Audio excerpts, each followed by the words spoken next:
গত বছর ডিসেম্বরে প্রয়াত হয়েছেন বাবা। এই বছর কমনওয়েলথ গেমসে জুডোতে ভারতের হয়ে প্রথম সোনার পদক জিতে ইতিহাস তৈরি করলো মেয়ে। হ্যাঁ, হতদরিদ্র পরিবারের মেয়ে অস্মিতা দে। অস্মিতার বাবা ছিলেন সাইকেল মেকানিক। বাবা স্বপ্ন দেখতেন মেয়ে একদিন দেশের নাম উজ্জ্বল করবে, কিন্তু দুর্ভাগ্যবশত আজ আর সেই মানুষটা বেঁচে নেই। কিন্তু সেই বাবারই রত্ন মেয়ে দেশের জন্য সোনার পদক এনে বাবার স্বপ্ন পূরণ করে গোটা দেশকে দেখিয়ে দিল বাবার স্বপ্ন সত্যি করতে মেয়েরা ঠিক কোথায় পৌঁছতে পারে। অস্মিতা নামটা শুনে নিশ্চয়ই বুঝতে পারছেন, অস্মিতা বাঙালি, দক্ষিণ ত্রিপুরার বেলোনিয়ার বাসিন্দা অস্মিতা। আজ দক্ষিণ সোনাইছড়ির জুডোকা অস্মিতার ছবি বড় বড় সংবাদপত্রের হোর্ডিংয়ে। মেয়েটা দেশের জন্য সোনা এনেছে বলে কথা, কিন্তু আজ সবাই যে অস্মিতার হাসি মুখের ছবি দেখে প্রশংসা করছে তারা ভাবতেও পারবেন না কি অসম্ভব মনের জোর মেয়েটার।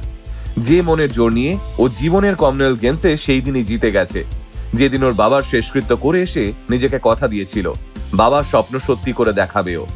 আর তাই আজ অবধি অস্মিতার অভিধানে হেরে যাওয়া শব্দটার জায়গা হয়নি। বাবাকে হারানোর যন্ত্রণা বুকে নিয়ে চোখের জল হাতের উল্টো পিঠে মুছে মেয়েটা প্রতিদিন নতুন করে লড়ছে। তাই আসুন আজকের ভিডিওতে আমরা শুনে নিই এক বাবাহারা সোনার মেয়ের দেশের জন্য সোনার পদক আনার গল্পটা। ছোটবেলা থেকেই খেলার প্রতি অদম্য টান অস্মিতার। নিম্নবিত্ত পরিবারে বড় হওয়া মেয়েটার জীবন এত সহজ ছিল না। অস্মিতার বাবা খুব কম টাকায় রোজগার করতেন, আর তা দিয়ে এই সংসার চালিয়ে মেয়েটাকে সাহস জুগিয়েছিলেন খেলা নিয়ে এগিয়ে যাওয়ার। অস্মিতার এই জুডোর যাত্রা শুরু হয় একটা 800 মিটার দৌড় থেকে। এরপর অবশ্য ধীরে ধীরে জুডোকেই পাকাপাকিভাবে নিজের জীবনের অন্যতম গুরুত্বপূর্ণ অংশ হিসেবে জুড়ে নেয় সে। অস্মিতার বাবাকে আশপাশের বহু মানুষ অবশ্য বলেছিল মেয়েকে এসব খেলতে না পাঠিয়ে বরং ওর বিয়ের ব্যবস্থা করো। অস্মিতার বাবা সেদিন তাদের কোনো উত্তর দেননি ঠিকই, কিন্তু মেয়েকেও বারণ করেননি জুডো ছেড়ে দিতে। সংবাদ প্রতিদিনকে দেওয়া একটা ইন্টারভিউতে অস্মিতা জানায় 2006 সালে সে বিলোনিয়া থেকে আগরতলা এসে পৌঁছয়, আর তারপর সেখানেই স্পোর্টস স্কুলে ভর্তি হয়। বিলোনিয়াতেও সে 2 বছর জুডো খেলেছিল, কিন্তু 2018 সালে অস্মিতাকে ভোপালে চলে যেতে হয় চাকরি নিয়ে। আসলে পরিবারের আর্থিক অবস্থা তখন এতটাই তলানিতে গিয়ে ঠেকেছিল যে অস্মিতা সেই সময় চাকরি খুঁজতে বাধ্য হয়েছিল। এরপর সেখানেই ট্রেনিং শুরু করে অস্মিতা, কিন্তু সেখানে আবার অস্মিতাকে একটা শর্ত দিয়ে দেওয়া হয় যে তাকে যদি জুডো খেলতেই হয় তাহলে উত্তরপ্রদেশে থেকেই খেলতে হবে, আর তার জন্য প্রয়োজন এনওসি।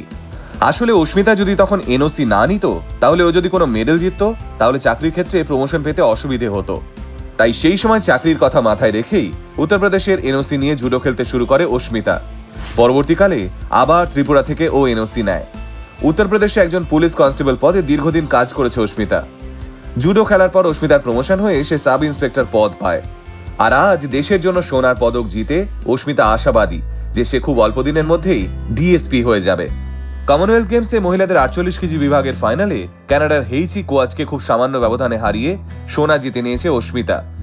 ইতিমধ্যেই এই সোনার মেয়ের ঝুলিতে জমা হয়েছে এশিয়ান জুনিয়র জুডো চ্যাম্পিয়নশিপে bronze, junior Asian cup judo চ্যাম্পিয়নশিপে সোনা, এশিয়ান ওপেনে রূপো, 2024-এ কমনওয়েলথ জুডো চ্যাম্পিয়নশিপে ব্রোঞ্জ এবং 2025-এ আফ্রিকান ওপেনে সোনা। যদিও 2026-এ পাওয়া এই স্বর্ণপদক অস্মিতা তার প্রয়াত বাবা এবং দেশের জন্যই উৎসর্গ করেছেন। আজ নিজের স্বপ্নের পাশাপাশি বাবার স্বপ্ন পূরণ করতে পেরে খুব খুশি মেয়েটা। গোটা দেশ গর্বিত এই বাঙালি মেয়েটার জন্য। অস্মিতা জানান প্রতিটা খারাপের পর একটা নতুন সকাল আসে, শুধু মনের জোর আর নিজের লক্ষ্যটাকে স্থির রাখতে হয়, বাকিটা জীবনই জিতিয়ে নেয়।